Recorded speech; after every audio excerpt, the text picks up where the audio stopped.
Full power and release your brakes.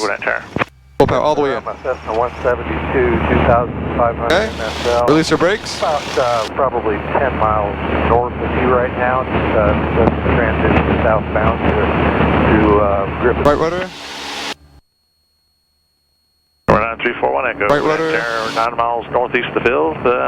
You don't stay at that altitude. All right, pull back. I'm going to stay at this altitude if that's all right with you. 41 Echo, we can make it work. Report 3 miles northeast of the field for a traffic update. And what's our best climbing speed?